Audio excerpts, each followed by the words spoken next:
राधा वल्लभ श्री हरिवंश। पिछले कुछ समय से मेरे पास कई सखियों के सवाल आ रहे हैं। आज श्री जी की कृपा से उन्हीं के सवालों के जवाब देने का प्रयास करेंगे। सबसे पहला सवाल है सखी का कि आठों पहर की सेवा में, अष्टयाम सेवा में, जब भी हम श्री जी की सेवा में जा रहे हैं, क्या हर सेवा से पहले, आठों पहर की सेवा में हर सेवा से पहले हमें स्नान करना आवश्यक है? ऐसा बिल्कुल भी नहीं है कि आपको हर सेवा से पहले स्नान की आवश्यकता होती है। अगर आप सुबह स्नान करने के बाद पूरी तरह से पवित्र ही हैं, आप शौच के लिए नहीं गए हैं, तो आपको स्नान करने की कोई आवश्यकता नहीं है। स्नान करने के बाद जब हम वृंदावन की रज लगा लेते हैं, उसके बाद हम पूरी तरह से पवित्र ही होते हैं। अगर हम शौच के लिए नहीं गए हैं, किसी ऐसे स्थान पर या किसी ऐसी जगह पर हम नहीं गए हैं जो कि अशुद्ध हो, अपवित्र हो, तो फिर हमें स्नान करने की आवश्यकता नहीं होती है। अगर हम ऐसी जगह पर गए हैं, शौच के लिए गए हैं, फिर हमें स्नान करना ही है और उसके बाद अपने वस्त्रों को भी बदलना है स्नान के बाद।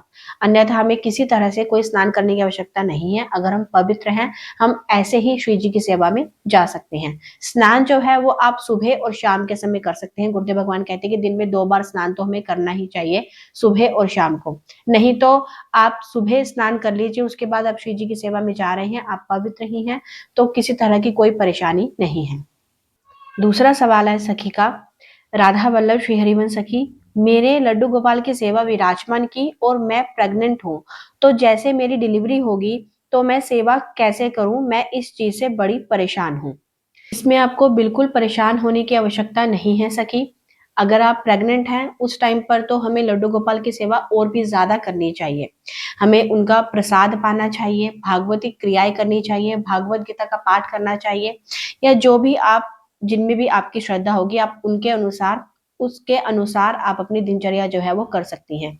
डिलीवरी के दौरान आप लड्डू गोपाल की सेवा कैसे करेंगी? उस समय पर आप जो हैं, आपके परिवार में ही जो भी पवित्र रहते होंगे या जिनकी भी, जो भी लड्डू गोपाल की सेवा कर पाए, उनसे आप उनकी सेवा करवा सकती हैं, उनको भोग लगवा सकती हैं। इसमें किसी तरह की कोई परेशानी की बात नहीं है। के बाद जैसे ही आप पवित्र हो जाएंगी, उसके बाद आप वापस अपनी नित्य क्रियाओं में लग सकती हैं, अपनी दिनचर्या में जा सकती हैं और अपने लड्डू गोपाल की सेवा भी कर सकती हैं। अगला प्रश्न है सखी का, राधे राधे सखी, हमारे घर के लोग मांसाहार करते हैं लेकिन हम नहीं खाते हैं, पर उसी बर्तन में लहसुन प्याज वाला भोजन खाना पड़ता है और हमें गलती से राधा नाम सेवा विराजमान कर दिया है। अब क्या करें? क्या राधा नाम सेवा में ड्राई फ्रूट का भोग लगा सकते हैं?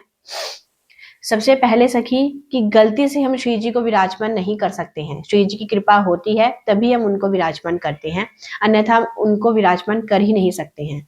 अगर आपने श्री जी की राधा नाम सेवा विराजमान की है, तो आपको सबसे पहले ये समझ लेना है कि आपको उनके लिए सारी व्यवस्था अलग ही करनी है। अगर आपके घर में मांसाहार बनता है तो, अगर आप नहीं पाते तो ये बहुत अच्छी बात है। अगर आपके पास व्यवस्था हो तो आप अपने बर्तन जो हैं वो आप अलग कर सकती हैं, उसमें अपना जो है खाना या भोजन वगैरह जो भी होगा वो आप बना सकती हैं। और श्री जी के लिए अगर आप बनाना चाहती हैं तो उसके लिए भी अलग ही बर्तन आएंगे, आप उन्हीं बर्तनों में बिल्कुल भी नहीं उनका भोग बना सकती हैं। रही बात ड्राई फ्रूट की, तो हाँ बिल्कुल ड्राई फ्रूट का भोग लगवा सकती हैं, इसमें किसी तरह की कोई परेशानी नहीं है, लेकिन उसके लिए भी आपके पास बर्तन दूसरे होने चाहिए। श्री जी की जितनी भी सेवा होगी या जितनी भी उनकी व्यवस्था है वो सब अलग ही होनी चाहिए। आप उन्हीं बर्तनों में उनको भोग नहीं लगा सकती हैं। अगर आप, आपकी ये इच्छा है कि आप खुद बनाकर उनको लगवाना चाहें या आप घर में कुछ भोजन बनाकर उनको लगवाना चाहें, तो उसके लिए आपको व्यवस्था पूरी अलग ही करनी होगी, उनके भोग के लिए भी और अपने लिए भी। ये आप श्री जी से प्रार्थना कीजिए कि आपकी व्यवस्था, आपकी परिस्थिति उनकी सेवा के अनुसार हो जाए, ताकि आप बहुत अच्छे से उनकी सेवा कर पाए। क्वेश्चन आया है हमारे पास सखी का कि श्री हरिवंश सखी जी, मेरे पास नाम सेवा है तो मैं कैसे करूं, बताना प्लीज सखी। ये उनका जो सवाल है ये आया है ब्याहुला वाली वीडियो के ऊपर, जो मैंने ब्याहुला के ऊपर वीडियो बनाई थी, तो उसके ऊपर इनका ये सवाल आया है कि इनके पास नाम सेवा है तो ये ब्याहुला जो उत्सव है वो किस तरह से कर सकते हैं। तो सबसे पहली बात तो ये कि जो राधा नाम है उसी में हमारे लालजू और हमारे श्री जी दोनों ही विराजमान हैं। वो उसमें अलग नहीं है कि राधा नाम अलग है और हमारे प्रिया प्रीतम अलग है। अगर आपके पास नाम सेवा है तो जिस तरह से ब्याहुला की विधि बताई गई है, जिस तरह से ब्याहुला उत्सव बताया गया है, उसी प्रकार से आप पूरा उत्सव कर सकती हैं राधा नाम के साथ ही। इसमें किसी तरह का कोई बदलाव करने की आवश्यकता नहीं है। जो भी विधि रहेगी वो आप पहले जैसे अगर हमने भोग लगवाना है तो पहले हम प्रियाजू का भाव करके नाम सेवा में भोग लगवाएंगे, फिर उसके बाद लालजू का भाव करके हम उनको भोग लगवाएंगे।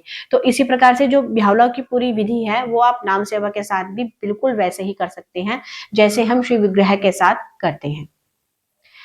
जिस तरह से ब्यावला उत्सव में बताया गया है कि पहले हमने श्री जी के साथ ये क्रिया करनी है, उसके बाद हमने लालजू के साथ करनी है।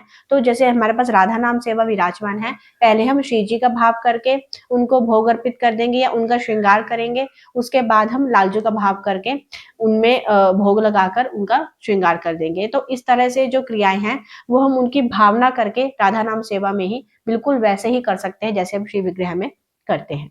पांचवा प्रश्न आया है सखी का कि श्री हरिवंश सखी जो दीक्षित नहीं है पर नाम सेवा विराजमान करना चाहते हैं, घर में अभक्ष नहीं बनता पर प्याज लहसुन बनता है, तो नाम को भोग लगाने के लिए ड्राई फ्रूट का उपयोग कर सकते हैं, कृपया मार्गदर्शन करें।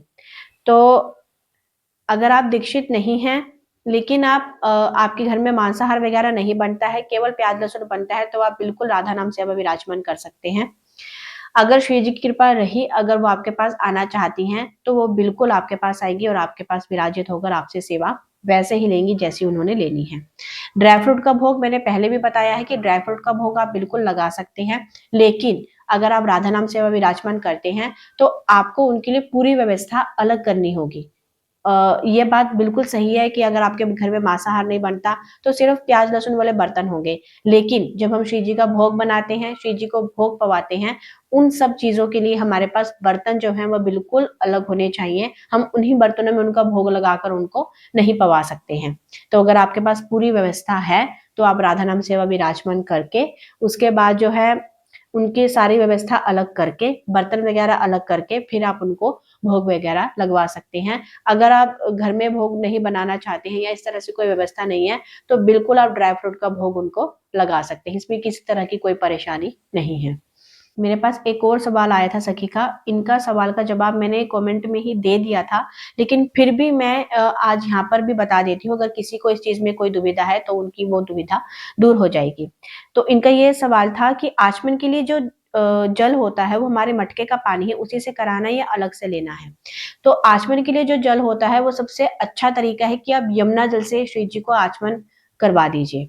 अगर आप यमुना जल से नहीं करवा सकते या फिर यमुना जल आपके पास नहीं है तो जो जल हम श्री जी को भोग लगाते हैं या जो जल हम उनको पिलाते हैं वही जल हम अलग पात्र में लेके उनको उसी जल से आचमन करवा सकते हैं। ऐसा नहीं है कि हम आचमन के लिए कोई ऐसा जल लेके आ रहे हैं जिसको हम खुद भी पी नहीं सकते, उनको पिला भी नहीं सकते हैं, ये ऐसे जल से मैं आचमन नहीं करवाना। बिल्कुल साफ जल होना चाहिए, उसी जल से मैं अपने श्री जी को आचमन करवाना है। अगर यमुना जल नहीं है तो बिल्कुल साफ जल से, अगर यमुना जल है तो ये आप प्रयास करिए कि यमुना जल से ही श्री जी को आचमन करवाइए और उसी जल को आप प्रसाद रूप में ग्रहण कर लीजिए। ये कुछ सवाल थे जिनका जवाब देने का प्रयास मैंने शिव जी की कृपा से किया है। तो मैं उम्मीद करती हूँ कि जिनके भी ये सवाल थे और जिनकी जो भी दुविधा रही होगी वो उनकी दुविधा दूर हो गई होगी। है आगे एक नई भक्तिमयी चर्चा के साथ। राधा वल्लभ श्री हरिवंश।